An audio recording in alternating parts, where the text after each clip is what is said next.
हम स्टार्ट कर रहे हैं एक्सरसाइज 5.1 का क्वेश्चन नंबर 19। क्वेश्चन नंबर 19 में क्या बोला, show that the function defined bye g(x) minus the greatest integer. ये जो साइन है ये ग्रेटेस्ट इंटीजर का है, यानी इस तरीके से हम ग्रेटेस्ट इंटीजर को डिनोट करते हैं, ठीक है ना। Is the discontinuous at all integral point, हमें ये प्रूव करना है कि ये किसी भी आर्बिट्रेरी यानी ऑल इंटीग्रल पॉइंट पर डिसकंटिन्यूअस है, ये प्रूव करना है हमें। तो हेयर, और ये मैंने आपको बता दिया, ये लाइन जो लिखी हुई है हेयर दिस, ये जो ग्रेटेस्ट इंटीजर है डिनोट करेगा greatest integer less than equal to x का, यानी किसके लिए डिनोट करता है, ये नीचे लिखा हुआ है, ये ऑलरेडी मैंने बता दिया है। तो इसमें ना हमें ये पता नहीं था कि हम किस पॉइंट पर, तो इसने ऑल इंटीग्रल पॉइंट बोल दिया, तो हमने ना कोई भी पॉइंट ले लिया एट एक्स इक्वल टू सी, हमने वो पॉइंट ले लिया। फिर हम बात करते हैं यहाँ पर लेफ्ट हैंड लिमिट की बात करेंगे, फिर हम यहाँ पर इसके राइट हैंड लिमिट की बात करेंगे। तो limit x tend to c negative function, तो limit x tend to c negative, हमारे पास x minus the greatest integer हो गया। अब सबसे बड़ी बात है ग्रेटेस्ट इंटीजर सॉल्व कैसे होगा। तो देखिए एक एग्जाम्पल हम लेते हैं, जैसे हमारे पास क्या है 5, अगर हमें 5 का ग्रेटेस्ट इंटीजर निकालना है तो 5 आएगा। तो एक तो नाम से क्लियर है ग्रेटेस्ट इंटीजर यानी सॉल्व करने पर जो आएगा वो इंटीजर आएगा। अब हमारे पास क्या है कि अगर हम निकाल रहे हैं 4.99 का ग्रेटेस्ट इंटीजर, या हम निकाल रहे हैं 5.73, मतलब जो भी हम कुछ भी निकाल रहे हैं, तो हमारे पास 4.99, तो ये जो नंबर लाई करेगा वो 4 और 5 के बीच लाई करेगा, तो लीस्ट 4 और 5 में से क्या है 4 है। ऐसी 5.73 है, तो ये जिस भी नंबर के बीच में लाई करे उसका जो लीस्ट आएगा 5 आएगा, ठीक है ना। इसी तरीके से हम काम करें, तो मीनिंग एक एग्जाम्पल अगर हम लें तो मैं देखो सी की वैल्यू अगर मैंने यहाँ 7 ली, तो यानी मैं किस पॉइंट पे बात करूँ, मैं 7 पॉइंट पे बात करूँ, और उसका लेफ्ट हैंड लिमिट निकालूँ तो c माइनस एच आएगा। तो नहीं 7 में से कुछ अगर मैं समथिंग नंबर माइनस करूँ तो मुझे 6 पॉइंट समथिंग नंबर मिलेगा, है ना। और 6 पॉइंट समथिंग नंबर का अगर मैं ग्रेटेस्ट इंटीजर निकालूं तो सबसे जो लीस्ट ये जो नंबर होगा वो नंबर लाई करता है 6 और 7 के बीच में। तो 6 और 7 में से कौन लेस है, 6 लेस है। तो नहीं 6 यानी सी की वैल्यू जब आप किसी भी पॉइंट पर बात कर रहे हो तो उसका एक लेस क्या आ जाएगा ग्रेटेस्ट इंटीजर, यानी 6 पॉइंट समथिंग का ग्रेटेस्ट इंटीजर क्या आएगा 6 आएगा। क्लियर यहाँ तक। तो इसी तरीके से हम लोग काम करते हैं। अब ये हमारे पास x माइनस ग्रेटेस्ट इंटीजर है, हमने limit x tend to c negative बात कर रहे हैं, वो भी लेफ्ट हैंड लिमिट, तो यहाँ आ जाएगा c माइनस एच माइनस यहाँ भी c माइनस एच। अब देखो c माइनस एच का क्या निकालना है ग्रेटेस्ट इंटीजर। अभी मैंने आपको यहाँ बताया था कि किसी भी नंबर में से आप कुछ भी नंबर माइनस कीजिए तो कुछ समथिंग नंबर बचता है, तो समथिंग नंबर यानी कि एक लेस, यानी अगर आप 7 कर रहे हैं तो 7 माइनस 1 के उसका, तो 7 जैसे आपने कोई भी नंबर लिया 7 और 7 में से आपने कुछ समथिंग नंबर माइनस किया, 6 पॉइंट समथिंग नंबर आया और उसका ग्रेटेस्ट इंटीजर 6 आ गया। मीनिंग था कि एक लेस आया, नहीं जब आपने 6 माइनस एच किया का आप निकालोगे तो आपके पास एक लेस आ रहा था, उस नंबर से एक लेस आ रहा था, यानी 7 पे काम करे तो 6 आ रहा था। तो सेम इसी तरीके से 6 c माइनस एच है और आप लेफ्ट पे काम करो तो c माइनस 1 मिला, ठीक है ना। तो लेस जो एक कम आ रहा था वो इसलिए हमने 1 लेस लगाया है इस तरीके से। अब क्या था ग्रेटेस्ट इंटीजर निकल गया इसका, तो c माइनस 1, तो इसलिए ग्रेटेस्ट इंटीजर का साइन नहीं लगा। तो c माइनस एच माइनस ये ब्रैकेट c माइनस 1, इस माइनस की वजह से अंदर के साइन चेंज हुए तो ये अप्लाई कर देगा +1। तो limit s tend to 0 apply किया, जैसे ही मैं 0 अप्लाई करूंगी तो प्लस के c से माइनस का c कैंसिल हो गया, ये h 0 हो गया तो ये भी 0 हो गया, तो ऑलरेडी हमारे पास क्या बचा 1 बचा। तो ये 1 इस तरीके से आया। Same right hand limit x tend to c positive function है, तो limit x tend to c positive x minus the greatest integer. देखो आप किसी भी नंबर में कुछ भी जोड़ दो, जैसे आप 5 में अगर कुछ भी अगर आप जोड़ दोगे तो 0.01 अगर आप जोड़ दो तो 5.01 आएगा और उसका ग्रेटेस्ट इंटीजर क्या रहेगा 5 रहेगा। मीनिंग है कि आप अब इसको c मान लो कि c में आप कुछ भी यानी इसको h कुछ भी नंबर जोड़ दीजिए, c प्लस एच, इसको c माना इसको h माना, तो कुछ किसी भी नंबर में आप कुछ भी नंबर जोड़ दीजिए तो आप अगर ग्रेटेस्ट इंटीजर निकालेंगे तो आपको क्या मिल रहा है c मिलेगा। जैसे देखो 5 प्लस 0.1 में इच करा तो आपके पास क्या मिला 5, तो c प्लस एच में आपने कुछ नंबर जोड़ा तो आपको ग्रेटेस्ट इंटीजर क्या मिला c मिला। सेम इस तरीके से जब आप राइट पे बात करेंगे तो x tend to c positive, limit x tend to c positive, c plus h minus में यहाँ भी c प्लस एच, और c प्लस एच का ग्रेटेस्ट इंटीजर अभी बताया था यहाँ पर डिस्कस किया तो कितना आ रहा है c, तो यहाँ c लिखा जाएगा। प्लस के सी से माइनस का सी कैंसिल आउट हो गया, क्या बचा एच बचा, और एच किसको अप्रोच कर रहा है 0 की तरफ, तो कितना आ गया 0। तो देख सकते हैं लेफ्ट हैंड लिमिट हमें 1 दे रही थी, राइट हैंड लिमिट जो थी वो 0 दे रही थी। तो हम कह सकते हैं कि left hand limit is not equal to the right hand limit, so function is not continuous. तो हम ये कह सकते हैं कि फंक्शन जो है, जो हमें प्रूफ करना था कि फंक्शन जो है वो ऑल इंटीग्रल पॉइंट पर डिसकॉन्टिन्यूअस है, discontinuous at all integral point. तो हमने यही प्रूफ किया है कि हमने कोई भी पॉइंट ले लिया उस पर लेफ्ट और राइट लिमिट इक्वल नहीं है, तो फंक्शन जो है वो डिसकॉन्टिन्यूअस आ जाएगा एट ऑल इंटीग्रल पॉइंट। तो हम कह सकते हैं गिवन फंक्शन, आप ये लाइन लिख लीजिएगा, given function is discontinuous at arbitrary number या आर्बिट्रेरी इंटीजर, ठीक है ना। अब आते हैं क्वेश्चन नंबर 20 पर। क्वेश्चन नंबर जो 20 है, क्वेश्चन नंबर 20 में क्या बोला है कि is the function defined by x square minus में 7x माइनस में sine x plus 5 is continuous at x is equal to pi. यानी हमें ना पाई पर चेक करना है कि जो फंक्शन है वो हमारे पास क्या है, कॉन्टिन्यूअस, यानी कॉन्टिन्यूअस है, ये हमें प्रूफ करके दिखाना है, ठीक है। तो हम आते हैं अपने क्वेश्चन की तरफ। लेफ्ट हमारे पास जो ये जो फंक्शन गिवन है, ये हमारे पास जो फंक्शन गिवन है ये लेफ्ट हैंड लिमिट और राइट हैंड लिमिट के लिए सेम काम करेगा, और किस पॉइंट पर निकालना है, पाई पॉइंट पर निकालना है। तो limit x tend to pi negative function, limit x tend to pi function हमने पुट कर दिया। अब हमें क्या करना है, लेफ्ट हैंड लिमिट पर बात कर रहे हैं तो पाई माइनस एच का होल स्क्वायर और माइनस में साइन, इस x की जगह हमने पाई माइनस एच रखा प्लस 5, तो h में ही कन्वर्ट होती है हमारी, h किसको अप्रोच करेगी 0 की तरफ अप्रोच करेगी। ये टर्म 0 हुआ तो पाई का स्क्वायर बचा माइनस में, h 0 हुआ तो साइन पाई बचा, देखो यहाँ से पाई स्क्वायर आ जाएगा, माइनस में यहाँ से साइन पाई आ जाएगा, प्लस में 5 आ जाएगा। यानी जब आप h को 0 रख दोगे, लेकिन हमें पता कि साइन जो है वो n बाई 0 देता है, तो साइन पाई और 2 पाई और सब 0 आ जाएगा, तो इट मीन्स हमारे पास ये टर्म भी 0 आ जाएगी। तो पाई स्क्वायर प्लस 5 बचा यहाँ पर। Same right hand limit x tend to pi positive function, तो हमने फंक्शन पुट किया, फंक्शन पुट करने के बाद हमने क्या किया, पाई प्लस एच का होल स्क्वायर, ये सेम इस तरह से पाई प्लस एच किया। जब इसको एक खोलोगे ब्रेक, मतलब आप बाय द फॉर्मूला सॉल्व कर लो या फिर एज इट इज हम पुट कर लेते हैं। 0 पुट करो तो यहाँ से पाई स्क्वायर आएगा, माइनस में यहाँ से साइन पाई आएगा, ये 0 हो जाएगा, प्लस में 5, और साइन पाई भी क्या बन जाएगा 0, तो क्या आएगा पाई स्क्वायर प्लस में 5 आ गया। अब हम अगर वैल्यू ऑफ फंक्शन निकालें, फंक्शन एक्स स्क्वायर माइनस में साइन एक्स प्लस में 5, किस पॉइंट पर चेक करना है, पाई पॉइंट पर, तो आप एक्स की जगह पाई रख दीजिए। तो अब क्या करना है, यहाँ से अगेन साइन पाई क्या दे देगा 0, तो क्या बचा पाई स्क्वायर प्लस में 5 बचा। हमने क्या देखा, हमने देखा कि लेफ्ट हैंड लिमिट और राइट हैंड लिमिट और हमारे पास जो वैल्यू फंक्शन है वो तीनों सेम है, तो हम कह सकते हैं the given function is continuous at x is equal to pi पर। ठीक है, क्लियर यहाँ तक। अब हम आते हैं क्वेश्चन नंबर 21 पर। क्वेश्चन नंबर 21 क्या आता है, discuss the quantity of the following function. तो अब क्या है, यहाँ पर हमारे पास इसके 3 पार्ट दे रखे हैं और हमें इसकी क्वांटिटी के बारे में डिस्कस करना है कि कॉन्टिन्यूस है या नहीं। तो सबसे पहली बात आप ये देख लीजिएगा, अगर 2 फंक्शन हमारे पास कॉन्टिन्यूस है, मीनिंग अगर आप देखिए कि एफ एक्स कोई हमारे पास फंक्शन की बना और हमारे पास कोई जी एक्स फंक्शन की बना, अगर फंक्शन भी कॉन्टिन्यूस है और जी एक्स फंक्शन भी कॉन्टिन्यूस है, यानी दोनों फंक्शन अगर कॉन्टिन्यूस है, उनका एडिशन कॉन्टिन्यूस होगा, उनका सब्सट्रैक्शन कॉन्टिन्यूस होगा, उसका मल्टीपल कॉन्टिन्यूस होगा। तो मीनिंग है कि 2 फंक्शन अगर कॉन्टिन्यूस हो तो उनका एडिशन, सब्सट्रैक्शन, मल्टीप्लिकेशन भी कॉन्टिन्यूस होता है। तो हम यहाँ से स्टार्ट करते हैं अपना ए पार्ट, जो हमारा फर्स्ट पार्ट है कि फंक्शन जो है वो sine x plus cos x है। तो हमने क्या किया, यहाँ पॉइंट नहीं गिवन है तो हमने इसलिए अपनी तरफ से क्या लेट कर लिया, हम किसी भी पॉइंट पर चेक कर रहे हैं के पर, तो एक्सिस के बराबर है यहाँ पर के पॉइंट पर चेक करेंगे। कोई भी आर्बिट्ररी हमने पॉइंट लिया तो सबसे पहले हम वैल्यू फंक्शन निकालते हैं। किस पॉइंट पर निकाल लो इसे, के पॉइंट पर निकाल लो। के पॉइंट पर निकालने के बाद आप यहाँ एक्स की जगह के पुट कीजिए साइन के, और यहाँ पर आ जाएगा कॉस के, तो वैल्यू फंक्शन निकला।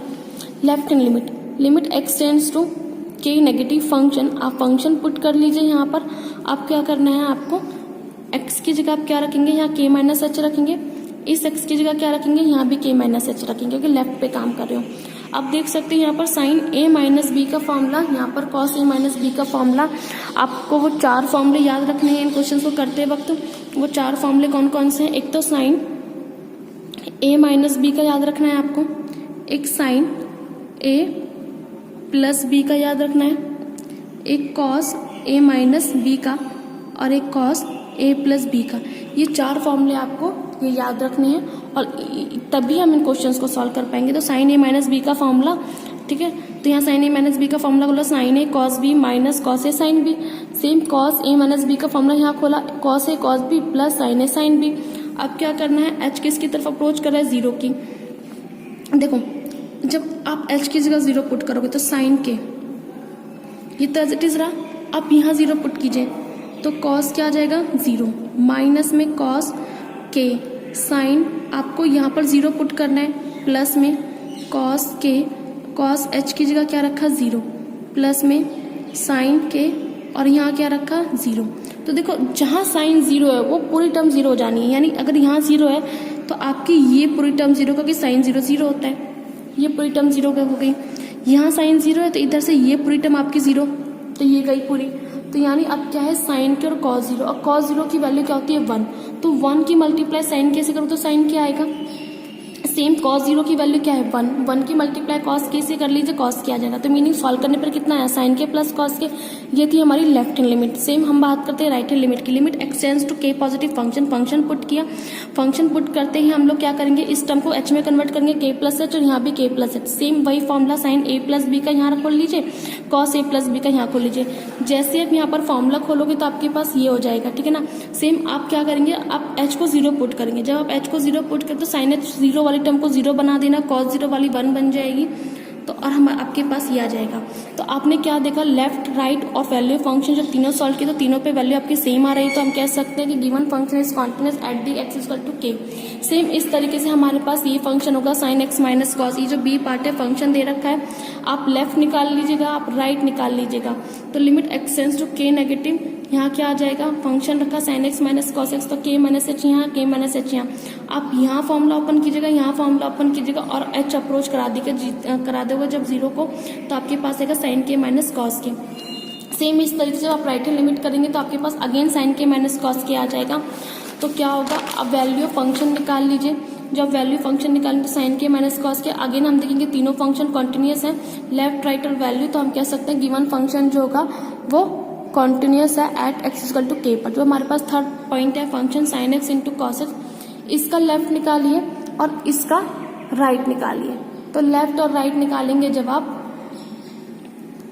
Limit extends to k negative function sine x into cos x, आपने के माइनस एच रखा, यहाँ के माइनस एच रखा, अगेन फॉर्मूला खोल दीजिएगा, आपके पास ये आ जाएगा। इधर से राइट हैंड लिमिट में फॉर्मूला खोल दिया, आपके पास ये आ जाएगा। देख सकते हैं वैल्यू फंक्शन हमने ये निकाल रखा है, तीनों फंक्शन सेम है। हम कह सकते हैं कि left hand limit, right hand limit, function, value function, तीनों फंक्शन सेम। तो the given function is continuous at x equal to k पर। हम आते हैं अपने क्वेश्चन नंबर 22 पर। Discuss the quantity of cosine, cosecant, secant and cot. जो हमारे पास नेक्स्ट क्वेश्चन है क्वेश्चन नंबर 22। क्वेश्चन नंबर 22 है हमारे पास, discuss the quantity of cosine, cosecant, secant और कोटेंजेंट फंक्शन, ठीक है ना। कोटेंजेंट फंक्शन को हमें इसकी कॉन्टिन्यूअस चेक करनी है इन फंक्शंस की। तो देखो अब एक चीज है कि एक तो कॉस, एक कॉसेक, एक हमारे पास सीकेंट एक्स, एक हमारे पास कॉट, यानी इन चारों फंक्शंस की कॉन्टिन्यूअस चेक करनी है, ठीक है ना। और ये जो क्वेश्चंस है ये काफी जनरल नॉलेज का क्वेश्चन है, अच्छा क्वेश्चन है ये। तो स्टार्ट करते हैं फंक्शन कॉस एक्स। तो देखो सबसे पहले क्या बात करिए, कॉस एक्स को, कॉस एक्स, ठीक है, इसको तो हम सिंपली कॉन्टिन्यूअस प्रूफ कर देंगे लेफ्ट राइट लेके। लेकिन ये जो कॉस एक्स आएगा, कॉसेक एक्स, इस कॉसेक एक्स को हम लिख सकते हैं 1/sin साइन एक्स, लिख सकते हैं। अब ये जो सीकेंट एक्स है, इस सीकेंट एक्स को यानी सेक एक्स है, इसको हम लिख सकते हैं कॉस एक्स, ठीक है। और ये जो कॉट एक्स है, इस कॉट एक्स को लिख सकते हैं कॉस एक्स अपॉन में साइन एक्स। मीनिंग क्या, मतलब यहाँ क्या शो हो रहा है कि मुझे इन चारों पार्टों को सॉल्व करने के लिए अगर मुझे किसी की जरूरत पड़ रही है तो sine x cos x, sine x upon cos x upon sine x, तो यानी इन चीजों की जरूरत पड़ रही है। यानी मेन काम है साइन एक्स और कॉस एक्स का। अगर मैं साइन एक्स और कॉस एक्स को कॉन्टिन्यूअस दिखा दूं तो मैं इन फंक्शंस को भी दिखा सकती हूँ कॉन्टिन्यूअस, ठीक है ना। क्लियर यहाँ तक। तो सेम सबसे पहले इन क्वेश्चंस को सॉल्व करने से पहले मैंने यहाँ पर साइन एक्स और कॉस एक्स को कंटिन्यूअस दिखाए हैं। तो कॉस एक्स को कंटिन्यूअस दिखाया सबसे पहले, ये तो हमारे पास क्वेश्चन ही है। तो फंक्शन हमने कॉस एक्स लिया, हमने कोई भी एक पॉइंट ले लिया x is equal to k पर, हमने कोई इस पर हम चेक कर रहे हैं। तो function equal to cos x लिया हमने और वैल्यू ऑफ फंक्शन एट के पे निकाला तो कॉस के आगे, फिर हम लेफ्ट हैंड लिमिट निकाली, देन हमने यहाँ पर राइट हैंड लिमिट निकाली। Limit x tends to k negative function, limit x tends to k negative function क्या हमारे पास कॉस एक्स है, के नेगेटिव है तो के माइनस एच रखा, एच किसकी तरफ अप्रोच करके जीरो की तरफ। जब एच जीरो की तरफ अप्रोच किया है तो हम यहाँ पर कॉस ए माइनस बी का फॉर्मूला खोल सकते हैं। एच जीरो को अप्रोच करा दीजिएगा तो आपके पास सॉल्व करने पर क्या आएगा cos k. Same right hand limit x tends to k positive function, limit x tends to k positive function क्या हमारे पास कॉस एक्स है, limit h tends to zero cos k plus h. Formula खोल लीजिए cos a plus b का खोला, limit h tends to zero. अब zero कराएंगे तो ये टर्म तो पूरी जीरो हो जाएगी, सेम यहाँ पर सिर्फ ये टर्म बचेगी और ये कॉस जीरो हमारे पास क्या बना देगा 1, तो कॉस क्या आ जाएगा। तो हमने क्या देखा left hand limit right hand limit और वैल्यू ऑफ फंक्शन तीनों सेम है, तो कॉस एक्स फंक्शन जो है वो कॉन्टिन्यूस है for every value of x equal to k. यानी हमारे पास क्या हुआ ये फर्स्ट पार्ट तो हमारे पास ये सॉल्व हो गया कि कॉस एक्स कॉन्टिन्यूस है। अब कॉस एक्स को प्रूव करने से पहले मुझे साइन एक्स को प्रूव करना है, तो हमने यहाँ पर ना क्या किया साइन एक्स लिया हमने, तो हमने पहले फंक्शन क्या लिया साइन एक्स और किसी भी पॉइंट पर लिया हमने के पर, तो वैल्यू ऑफ फंक्शन जो हमने निकाला तो ये हमारे पास आ गया के पॉइंट पर साइन के। हमने अगेन यहाँ पर लेफ्ट और राइट लिमिट निकाली, जब आप लेफ्ट हैंड लिमिट निकालेंगे तो साइन एक्स आ जाएगा, यहाँ पर के माइनस एच पुट कीजिए और यहाँ पर फॉर्मूला अप्लाई कीजिए और सॉल्व कर दीजिए, साइन क्या आ जाएगा। सेम राइट हैंड लिमिट पर limit x tends to k positive function sine x और एक्स की जगह आप क्या पुट कर दीजिए के प्लस एच, अगेन साइन ए प्लस बी का फॉर्मूला खोल दीजिए। जब आप सॉल्व करेंगे तो क्या होगा कि ये टर्म तो पूरी जीरो हो जाएगी, क्यों क्योंकि साइन एच है और यहाँ जीरो पुट करोगे तो साइन जीरो की वैल्यू जीरो, तो जीरो इंटू ये नंबर पूरा गया, और लेकिन यहाँ क्या आ जाएगा साइन किया जाएगा, क्यों क्योंकि कॉस जीरो की वैल्यू 1 होती है। देखा क्या कि तीनों सेम है तो फंक्शन जो है वो कॉन्टिन्यूस है, कह सकते हैं function is continuous at x is equal to k. तो अब हम आते हैं अपने क्वेश्चन पर, तो यार जब हमने cos x upon sine x continuous दिखा दिया तो हम काम कर सकते हैं आगे। अब ये हमारे पास सेकेंड, तो कॉस एक्स को हम लिख सकते हैं 1 अपॉन साइन एक्स, लेकिन हमें इतना पता है कि डिनोमिनेटर के अंदर कभी भी क्या नहीं आना चाहिए, जीरो नहीं आना चाहिए। जब भी कभी डिनोमिनेटर में अगर जीरो आ जाता है तो हम उसको कह सकते हैं कि वो अनडिफाइंड का केस बन जाता है। अगर हम इसको क्वेश्चन को ध्यान से देखें तो कॉस एक्स को हम लिख सकते हैं 1 अपॉन साइन एक्स। अगर ये साइन एक्स जीरो हो गया, अगर साइन एक्स जीरो हो गया तो ये हमारे पास कुछ ऐसी कंडीशन दिख जाएगी, और कुछ ऐसी कंडीशन दिखेगी तो हम कह सकते हैं अनडिफाइंड, तो हम कुछ नहीं कह सकते। इसलिए इस 1 अपॉन साइन एक्स को ऐसी सिचुएशन ना बने तो हमने क्या करना है कि साइन एक्स को कभी क्या नहीं होना होगा, जीरो नहीं होना होगा। अगर साइन एक्स जीरो हो गया तो यह अनडिफाइंड है, इसलिए कंडीशन लगा दी कि साइन एक्स जीरो नहीं होगा। लेकिन हमें यह ध्यान देना चाहिए कि जो साइन एक्स है वो जीरो कब नहीं होता, कब होता है साइन एक्स जो है वो जीरो होता है। साइन एक्स की वैल्यू जब आप n पाई रखेंगे और यहाँ पर जो n बिलोंग करेगा इंटीजर को, ठीक है ना, तो हम कह सकते हैं कि साइन एक्स जीरो होगा। इसलिए क्या नहीं होना चाहिए यहाँ पर x की वैल्यू को क्या नहीं होना होगा n पाई। अगर n पाई हो गया तो वो जीरो बना देगा, इसलिए हमें क्या नहीं बनाना, जीरो नहीं बनाना। और जीरो नहीं बनाने के लिए हम ये ना रखेंगे तो ऐसा हो जाएगा कि हम जीरो नहीं मिलेगा। तो सेम वही सिचुएशन रखे, sign x is continuous everywhere. Sine x जो है वो हर पॉइंट पर कॉन्टिन्यूस है, लेकिन एवरीवेयर, लेकिन एक्सेप्ट क्या sine x is not equal to zero, यानी साइन एक्स को क्या नहीं होना होगा, जीरो नहीं होना होगा। अगर जीरो हो गया तो अनडिफाइंड बन जाएगा, ठीक है ना। इसलिए the cosecant is continuous everywhere except x is equal to n pi n belongs to integer. तो इसलिए वो कंडीशन लगा रखी है कि साइन एक्स को हमें जीरो नहीं बनाना, और जीरो नहीं बनाना तो तभी हम कह सकते हैं फंक्शन कॉन्टिन्यूस है। अगर जीरो बन गया तो वो अनडिफाइंड का केस चला जाएगा। सेम इस तरीके से हमारे पास फंक्शन क्या है, सीकेंट है। सीकेंट एक्स लिखा, सीकेंट को लिख सकते हैं 1 अपॉन कॉस एक्स। फिर से अगेन हमारे पास न्यूमरेटर डिनोमिनेटर का केस आ गया। न्यूमरेटर तो ठीक है, लेकिन डिनोमिनेटर को क्या नहीं होना होगा, जीरो। तो cos x equals to zero. अगर कॉस, इट मीन्स उसने क्या बोला कि कॉस एक्स जीरो कब होता है। हमने एक सिचुएशन बना दी कि कॉस एक्स जीरो कब होता है। कॉस एक्स जीरो अगर हुआ, देखो कॉस एक्स जीरो किस पर होता है, 2n+1 π/2 पर। अगर मैं यहाँ x में, अगर मेरे पास ये π/2 की फॉर्म बन जाए, 2n+1 π/2 की फॉर्म बन जाए, तो ये मेरी पूरी टर्म जीरो बन जाएगी। तो इट मीन्स 1/0 समथिंग दिखेगा और उसको हम अनडिफाइंड कह सकते हैं। इसलिए उसने क्या बोला है कि यहाँ पर x को क्या नहीं होना, 2n+1 π/2 हम नहीं रख सकते, ठीक है ना। अगर हमने रख दिया तो हमारे पास क्या होगा, अनडिफाइंड का केस आ जाएगा, ठीक है। इसलिए वो लिखा कि सेकेंड एक्स क्या बन जाएगा, अनडिफाइंड। तो बस उसने बोला कि सेकेंड एक्स जो है वो कॉन्टिन्यूस रहेगा एवरीवेयर, लेकिन वो कब नहीं होगा, जब 2n+1 π/2 होगा। यानी एक्स की वैल्यू जो आप ये फॉर्म रखेंगे तो हमारे को अनडिफाइंड चला जाएगा, जब हम कॉन्टिन्यूस के बारे में नहीं कह सकते, इसलिए हम इस पॉइंट को नहीं रखेंगे। बाकी कुछ भी रख लीजिए आप तो फंक्शन आपको कॉन्टिन्यूस ही मिलेगा। सेम इस तरीके से फंक्शन क्या है, कॉट एक्स को लिख सकते हैं cos x अपॉन में sin x, न्यूमरेटर ठीक, लेकिन डिनोमिनेटर को क्या नहीं होना, जीरो। और डिनोमिनेटर जीरो नहीं होगा, अगर हम केस लेते हैं कि डिनोमिनेटर अगर जीरो बन जाए तो ये कुछ ऐसा दिखेगा कि cos x अपॉन में जीरो, और समथिंग जीरो क्या बना देगा, अनडिफाइंड। इसलिए sin x को क्या नहीं होना, जीरो, और sin x जीरो नहीं होगा। केस लेते कि sin x जीरो कब होता है, sin x जीरो होता है n पाई पर। अगर यहाँ पर x की वैल्यू अगर n पाई रख दी जाए तो ये जीरो बन जाएगा। तो हमें क्या नहीं रखना, n पाई नहीं रखना। अगर n पाई रख दिया तो जीरो हो गया। तो इसलिए हम बोलते हैं कि cot x जो है वो कॉन्टिन्यूस रहेगा everywhere except x equal to n pi, यानी n पाई को छोड़कर हर किसी पॉइंट पर ये कॉन्टिन्यूस रहेगा।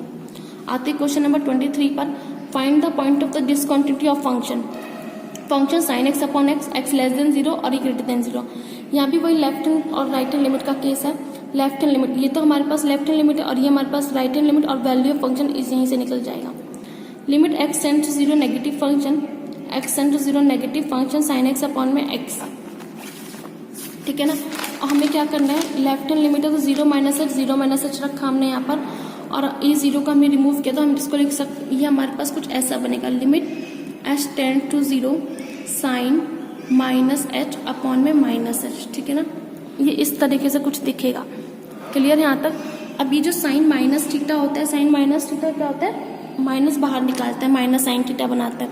तो ये माइनस बाहर आया, माइनस h, इस माइनस से माइनस कैंसिल हुआ, साइन h अपॉन h। एक हमारे पास फॉर्मूला होता है कि limit theta tends to 0 sine theta upon theta equals to किसके बराबर होता है, 1 के। तो इसलिए ये हमारी पूरी वैल्यू सेम इसी फॉर्मूला, ये सेम फॉर्मूला अप्लाई होता है, तो किसके बराबर आ जाएगा, ये 1 के। Limit x tend to 0 positive function, right hand limit का जो फंक्शन काम करेगा वो x+1 करेगा। आप इसको सॉल्व कीजिए, कितना आ रहा है, 1। आप वैल्यू ऑफ फंक्शन निकाल दीजिए, 0+1 कितना आ रहा है, 1। देखा, लेफ्ट राइट और ये वैल्यू ऑफ फंक्शन तीनों क्या है, सेम। तीनों सेम है तो कह सकते हैं the given function is continuous at x equal to 0। तो यानी हमारे पास ये फंक्शन 0 पॉइंट पर कॉन्टिन्यूअस है। Same question number 24, question number जो 24 है वो क्या है, determine is a function continuous. Function जो है x² sine 1 upon x not equal to 0 और 0 के बराबर जब होगा तो 0 रहेगा। मीनिंग ये है कि ये फंक्शन कब काम करेगा, जब x किसके बराबर नहीं है, 0 के। तो इट मीन्स यार ये कहा गया अगर ये 0 के बराबर नहीं है तो ये 0 से छोटा होगा या ये 0 से बड़ा होगा। यानी ये जो फंक्शन है वो लेफ्ट के लिए भी काम करेगा और यही फंक्शन राइट के लिए भी काम करेगा, और वैल्यू ऑफ फंक्शन के लिए ये वाला फंक्शन काम करेगा। हमने लेफ्ट हैंड लिमिट लिया और यहाँ राइट हैंड लिमिट ली। Limit x tend to 0 negative function, और फंक्शन हमने रख दिया x² साइन 1 अपॉन x, तो 0 - h का होल स्क्वायर साइन 0 - h आ गया यहाँ पर, क्योंकि h अप्रोच करके 0 को लेफ्ट हैंड साइड है इसलिए 0 माइनस रखा। जो आप इसको सॉल्व करेंगे तो h² देगा साइन, और यहाँ से क्या आ जाएगा, 1 अपॉन h आ जाएगा। देखो क्या होगा, जो साइन की जो वैल्यू होती है वो लाई करते इन बिटवीन -1 to 1 के बीच में लाई करती है, ठीक है ना। कहाँ लाई करती है, -1 to 1 के बीच में। एक तो ये सबसे पहली बात 0 नहीं होगा, 0 होने से अनडिफाइंड बन जाएगा। तो इसलिए क्या होगा यहाँ पर कि ये पूरी टर्म किसके बीच में लाई करेगी, साइन की जो वैल्यू होती है वो -1 से 1 तक के बीच लाई करती है। इसलिए लिखा गया है कि वैल्यू लाई बिटवीन -1 and 1, और h आप 0 पुट करते हैं तो यहाँ 0 आ जाएगा, ठीक है ना। यहाँ पर ये तो -h है, चलो ठीक है ना। तो 0 इंटू कुछ भी नंबर, जब -1 से 1 तक के बीच सारे इंटीजर्स हैं, रेशनल हैं, तो आप किसी भी नंबर की मल्टीप्लाई 0 से कराइए तो कितना आ जाएगा, 0। सेम यही फंडा हम यहाँ अप्लाई करेंगे जब आप राइट के लिए काम करते हैं। तो 0 + h का whole square sine 1 upon 0 + h, यानी अगर मैं यहाँ 0 रख दूँ तो ये अनडिफाइंड बन जाएगा। लेकिन हम ये अनडिफाइंड नहीं कह सकते, क्यों, क्योंकि जो साइन की जो वैल्यू होती है -1 to 1 के बीच लाई करेगी। तो हम कह सकते हैं कि -1 to 1 के बीच जब लाई करेगी तो कितने भी वो इंटीजर्स हैं, रेशनल हैं, तो उसकी मल्टीप्लाई आप 0 से करा दीजिए, कितना आ जाएगा 0।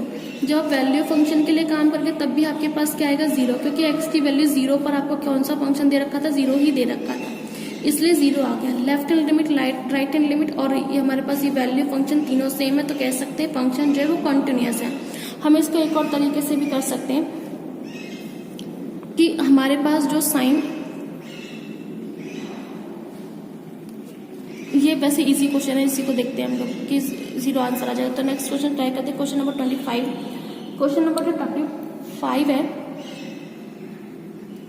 Examine the quantity of function where function is a continuous, sine x minus में cos x minus 1 x not equal to 0, यानी एक्स अगर 0 के बराबर नहीं है तो या तो वो 0 से छोटा है या वो 0 से बड़ा है, तो यानी यही फंक्शन लेफ्ट और राइट के लिए काम करेगा, और इक्वल टू यानी वैल्यू फंक्शन के लिए कौन सा फंक्शन काम कर रहा है, -1 कर रहा है।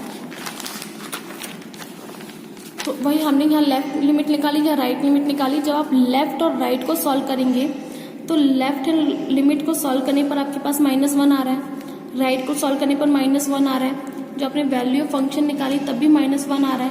तो कह सकते हैं लेफ्ट हैंड लिमिट और राइट हैंड लिमिट और वैल्यू फंक्शन तीनों सेम है, तो हम कह सकते हैं कि फंक्शन जो है वो कॉन्टिन्यूअस रहेगा x² पर। ठीक है ना, यहाँ तक क्लियर। उसके बाद क्या होगा, एक बार मैं डिस्कस कर ही लेती हूँ उस वाले पॉइंट को जो मुझे यहाँ डिस्कस करना था, कि साइन 1/x जो है, ठीक है ना, वो लाई करता है -1 से लेकर 1 तक के बीच। ठीक है ना, ये लाई करेगा। अब क्या होगा, अगर मैं यहाँ पर एक सेकंड, यहाँ लाई करता है साइन 1/x कहाँ लाई करेगा, -1 से लेकर 1 तक के बीच लाई करेगा।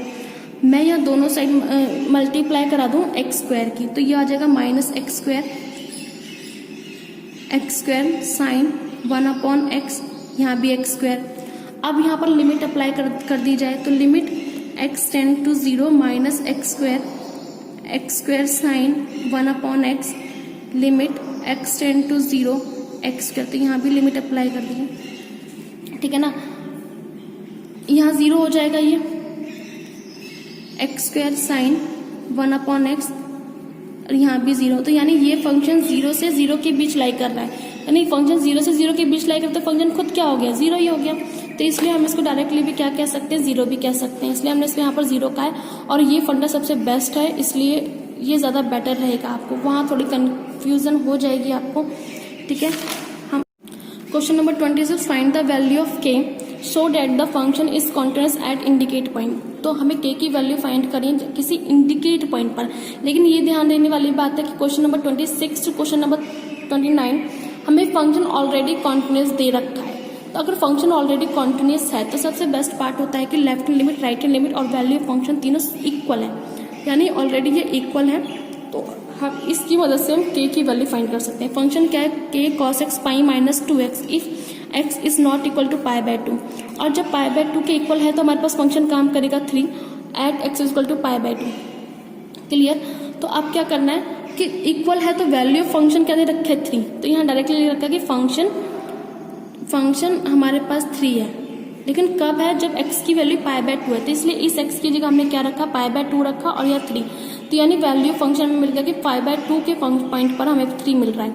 सेम लेफ्ट हैंड लिमिट के लिए अब देखना कि जब x की वैल्यू π/2 के बराबर नहीं है तो या तो वो उससे लेस होगी या तो वो उससे ग्रेटर होगी, तो यानी लेफ्ट और राइट के लिए तीनों दो ये फंक्शन काम करेगा सेम। तो मैंने क्या किया, मैं लेफ्ट या राइट में से कोई एक वैल्यू निकाल ली थी, क्योंकि फंक्शन तो ऑलरेडी कॉन्टिन्यूअस है। कॉन्टिन्यूअस प्रूफ करने के लिए लेफ्ट, राइट और वैल्यू फंक्शन को हम तीनों बराबर दिखा दें तो हम कॉन्टिन्यूअस कहते हैं। लेकिन जब फंक्शन पहले से ही कॉन्टिन्यूअस, तो हम लोग क्या करेंगे, लेफ्ट और राइट दोनों चीज़ नहीं निकालें, हम कोई लेफ्ट निकालो या राइट निकालो, कोई भी एक चीज़ निकाल लेते हैं हम एक बार। मैंने यहाँ पर लेफ्ट हैंड लिमिट निकाली, फिर मैं क्या करूँगी, लेफ्ट हैंड लिमिट और वैल्यू फंक्शन को इक्वल रख दूंगी।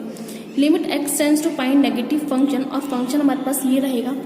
ठीक है ना, हमने क्या किया, π/2 माइनस है, तो हमने π/2 नेगेटिव है, तो हमने x की जगह क्या रखना है, π/2 माइनस h रखना है, π-2, और इस x की जगह क्या रख दिया, π/2 माइनस h रख दिया, और हमारे पास पूरी टर्म कन्वर्ट होगी h में, तो h किसकी तरफ अप्रोच करके 0 की तरफ। अब देखना क्या होगा कि जैसे हमने यहाँ पर अब k cos 90 पाई बाय 2 को हम 90 बोलेंगे, तो cos 90 माइनस थीटा का फॉर्मूला अप्लाई होगा, cos 90 minus theta, cos 90 minus theta क्या देता है, साइन थीटा देता है, ठीक है ना। तो cos 90 माइनस थीटा क्या आ जाएगा, साइन h आ जाएगा, साइन थीटा, और यहाँ पर पाई माइनस, जब आप इस 2 को अंदर जाओगे तो इस 2 से 2 कटेगा और यहाँ 2h आ जाएगा, फिर इस पाई से पाई कैंसिल आउट हो जाएगा, तो आपके पास ना सिंपल एक टर्म बची k साइन h 2h। अब क्या किया, इस k और इस 2 को ना आपने बाहर लिया, तो आपके पास अंदर बचा limit s tend to 0 sine h upon h। अब अभी मैंने आपको एक फॉर्मूला डिस्कस किया था, limit theta tends to 0 sine theta upon theta किसके बराबर, 1 के, तो आपकी ये पूरी वैल्यू 1 के बराबर है, तो k बाई 2 1 सा k बाई 2 हो जाएगा। हमने वैल्यू फंक्शन हमने निकाल लिया है 3। अब क्या है, left hand limit, right hand limit और वैल्यू फंक्शन तीनों सेम है। लेफ्ट हैंड लिमिट की value k by 2, right hand भी सॉल्व करोगे तब भी आपके पास k बाई 2 आएगी, वैल्यू फंक्शन 3 आ गया, ये दोनों बराबर रखा, क्रॉस मल्टीप्लाई करके सॉल्व कर दिया, k बाई 6, यानी k की वैल्यू आपके पास क्या मिली, 6, ठीक है ना। सेम इसी तरीके से क्वेश्चन नंबर 27 है, आपको k की वैल्यू निकालनी है इंडिकेट पॉइंट पर और फंक्शन ऑलरेडी कॉन्टिन्यूअस। अगर फंक्शन ऑलरेडी कॉन्टिन्यूअस है तो पक्का value function left hand limit और राइट हैंड लिमिट तीनों सेम दे रखी है। आप क्या कीजिए, लेफ्ट हैंड लिमिट निकाल लीजिए, यहाँ से राइट निकाल लीजिए, ठीक है ना, और लेफ्ट और राइट जब आप निकालेंगे और तीनों को बराबर रख दीजिए, वैल्यू फंक्शन, हमने यहाँ वैल्यू फंक्शन निकाला, ठीक है ना। तो क्या होगा, जब आप वैल्यू फंक्शन निकालेंगे तब भी आपके पास क्या आएगा, 4 की आएगा। आप निकाल के देख लीजिएगा, क्योंकि लेफ्ट के लिए तो ये फंक्शन काम कर रहा है और वैल्यू फंक्शन के लिए भी यही फंक्शन काम कर रहा है, यानी जब आप लेफ्ट हैंड लिमिट निकाल रहे हैं और जब आप वैल्यू फंक्शन निकाल रहे हैं 2 पर, तो दोनों को सॉल्व करने पर एक ही आंसर आ रहा है। तो हमने क्या किया, लेफ्ट हैंड लिमिट निकाली, वैल्यू फंक्शन निकालने की कोई नीड नहीं है, और यहाँ हम लोग राइट हैंड निकाल रहे हैं, तो क्या किया, लेफ्ट राइट और value function, left hand limit solve की 4 के आया, राइट हैंड लिमिट सॉल्व की 3 आया, और यहाँ से वैल्यू फंक्शन सॉल्व करके 4 के आएगा। तो मीनिंग आपकी मर्जी है, एज यू विश कि आप ये सॉल्व कर लीजिए या आप ये 2 टर्म सॉल्व कर लीजिए, आपके पास आंसर सेम आएगा।